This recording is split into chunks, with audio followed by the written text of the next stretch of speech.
I wanted to bring on an expert in the field to discuss it.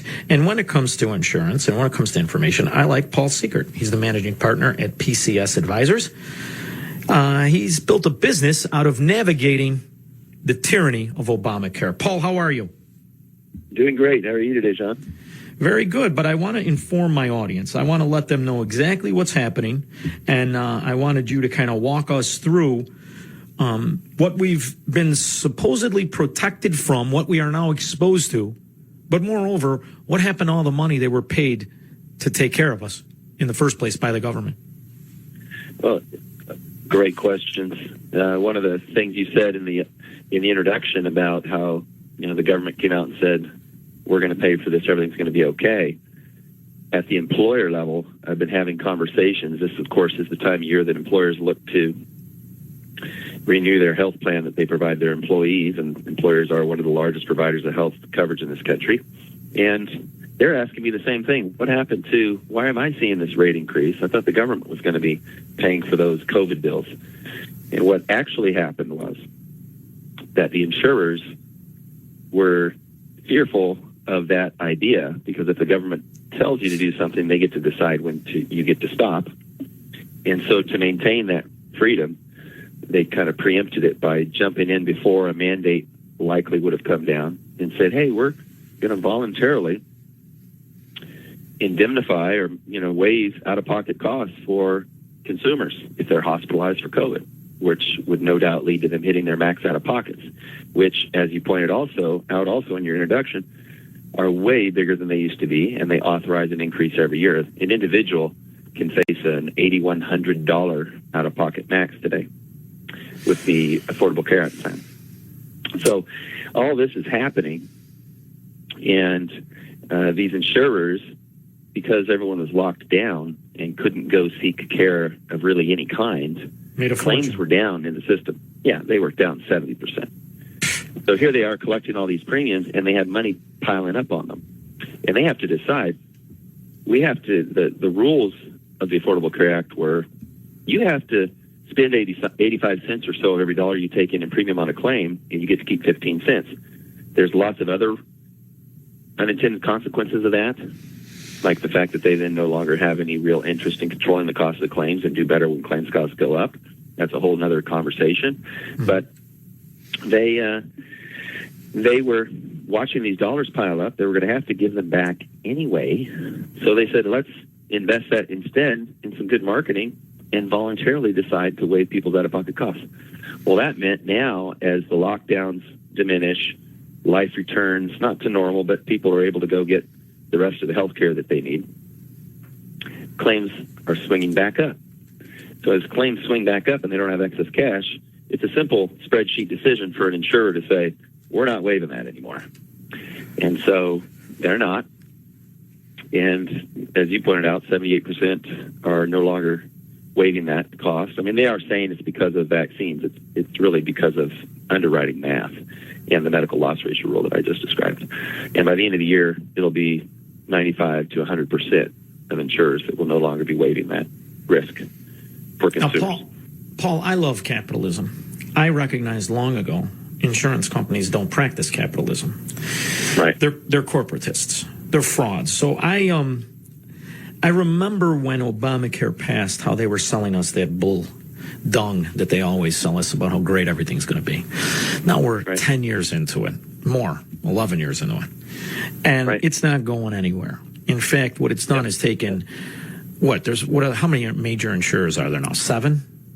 We have an oligopoly, to use a stupidly large word, but we're down to 5, really. 5. The Blues, United, Cigna, Aetna, and Humana are left, and they were the biggest enemies of the Affordable Care Act. And now, in its most recent Supreme Court challenges, they were the ones writing briefs to keep it because it's been a boon for them. And that's what I wanted to talk to you about. So they were literally paid, if I'm kind, hundreds of billions of dollars by the Trump administration.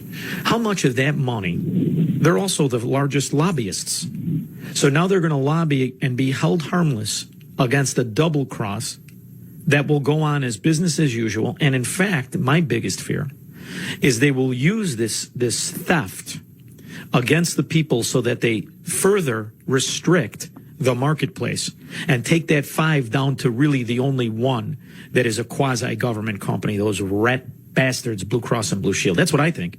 What do you think? Yeah, it's a risk that we absolutely face. And they're doing a good job selling the population on how good a single-payer system would be, and that's a whole other show right there. But what I'd like to see is for them to produce their accounting, because when I talk to employers right now, and we know that claims were down in the system 70%, and nobody's getting really big fat checks from insurance companies rebating premium. Where did that go? I want to see that accounting. That's some funky accounting. And you could do claims or system improvements, but could they really have improved the system that much? It's not producing better results, and you're seeing outsized increases for employer plans right now, when at the very same time, United Healthcare and others, not to pick on them, all the other 4 are in the same boat, are posting double the quarterly profits, same quarter over last year, $6.6 billion instead of $3.3, and yet still doling out fat increases in premium to people while out-of-pocket costs go up for the everyday Americans. Paul, the obvious best answer is to have people do a liability share, people who are of like habits, and to separate categories and make people who are high risks, who are degenerates, pay for their own nonsense. There is no utopia. There is no universal care. There is only good people paying for sick people. End of story. Yeah. Companies understand this. Are they still going to be allowed to self-insure? Will people still be allowed to self-insure? Or has this atrocity, which this is an atrocity, and it will go unpunished, and there will be nobody goes to jail, there will be no fines, and they will keep all the money. Does this have a chance of backfiring to the extent of the people themselves saying, hey, this is outrageous, I don't care what my representative does, I want to go into a pool, and is there an opportunity for free market solutions, for people coming together either by churches or whatever the case is, to break the backs of these corrupt son of a dogs? There is. I'm optimistic. I love capitalism. I believe in it so much that I know the only solution to healthcare, solving this big healthcare problem we've created, is the free market, and employers are leading that charge. There are employers who choose to get into, say, a self-funded health plan like you mentioned, or really any plan and any funding arrangement. There's a spectrum there, but any funding arrangement that gives them transparency and visibility as to what's going on, they quickly realize this thing's run amok. It's not being managed like every other part of their business, and now it's in their top 5 on their cost stack, and they're flying blindly, so that once a year they can sit down with their broker, and their broker says, boy, I'm really sorry, it's 12%. And then the broker makes 12% more that year. They don't have any allies in this business or in this game. But when they get transparency, you see plans get a lot more efficient, a lot more quickly. Are there politicians that are aware of this? And are there, in the beginning we had that big, I think it was a dud, the Tea Party movement. But you'll have to forgive me. I can put things in focus and realize that 90% of those politicians elected to eliminate Obamacare now fight to strengthen single payer. Right. Are there politicians out there that are offended by this and that are looking to guys like you and solutions like market solutions right now, or will this be the next crop of politicians to maybe capture some support by the people victimized by this corruption? Yeah, that's the problem, is that we see the only people that's encourage me in the way they talk about it are the people that are running for office but haven't yet held it. And then once they get in there, nobody seems to call those of us who could give them some common sense suggestions on ways that we could clean this up. And then, so the short answer is we haven't seen it yet. When will it happen? As soon as lobbying is no longer successful and effective. And then you look to the free market, some of the biggest players, corporatists like you call them, and some real disruptors, Amazon and JP Morgan and Berkshire Hathaway got together, and they were going to fix healthcare, and that fell by the wayside. Amazon on its own said, let's get into the pharmacy business and help fix healthcare. And everybody thinks they go up against this massive cartel that they can't crush. What I see from the inside is they go up against it, and they think, well, if you can't beat them, join them, and they pile on and become part of the problem. So it's really going to come from employers, and we do need some politicians to support their efforts and to continue to fight for transparency. I don't see that happening in a really effective way. It goes back to that lobbying. Look at the hospital transparency rule that kicked in January 1 of this year. It was actually part of the original Affordable Care Act, one of the only good parts in terms of things that affect cost, potentially. Hospitals were supposed to publish pricing, and they fought it for 11 years, and the arguments that they put forth were some of the silliest arguments you ever heard. Oh, it's too complex. It'll break the computer systems. We can't put it online for people to see. It's too much information. The system can't handle it. What they really were doing was saying, we don't want to be subject to free market forces. We don't want to get to a place where the American consumer can actually consume healthcare like they do everything else in terms of cost and quality, which works. Look at LASIK surgery and see what that costs today compared to what it cost 10 years ago. It works. So they don't want to be subject to that. And today we only have 6.5% of hospitals complying with that rule that they're all supposed to comply with. And it's because back to lobbying again.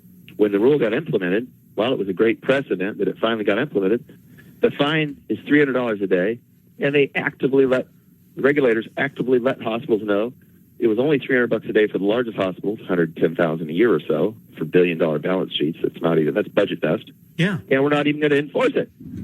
So, I'm at risk of getting irritated on the call right now because that's so ridiculous.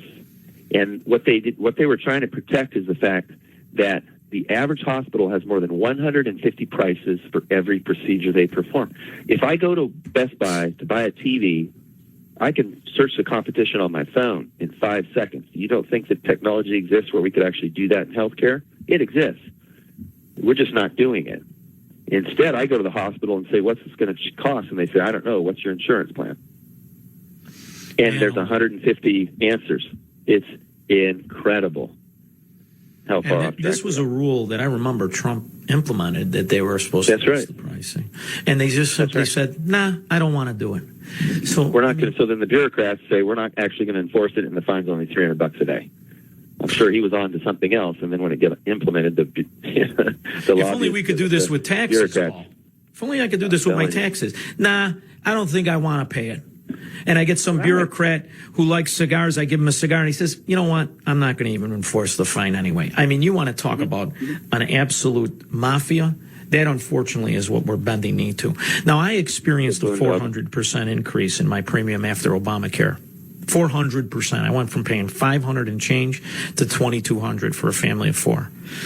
I experienced my deductible that went from $500 to $15,000. That's right. Am I the norm or am I the exception? You are the norm. They don't want to tell people that, but you are the norm. And what they've done is they have told the average American wouldn't necessarily say what you're saying as their experience, because maybe they're getting a plan where even though the insurance company is creaming the government, getting $2,200 because of subsidies, that consumer thinks their insurance only costs $500 because the insurers have the best deal ever. Overcharge for a product that is worse, but the consumer won't come out with pitchforks in the streets because we'll just get the government to pay the majority of the cost, right? So that's occurring. And for a large portion of the population, their crazy outsized out-of-pocket risk is also being funded for them. So they prevent a lot of upset and make people think maybe we should go single payer. If we do single payer the way it's being proposed now, like we do Medicare, where you have this small handful of insurers that are actually running the system and the government's just sending them a check every month, I can't imagine a quicker way to take this economy, right into the ground. Paul Seegert, I'm looking to guys like you to come up with free market solutions. That's why I always keep you on the short list. Paul Seegert, managing partner at PCS Advisers. If you own a business, if you're interested in looking at solutions, I highly recommend you give him a call. Thank you so much for joining me, Paul.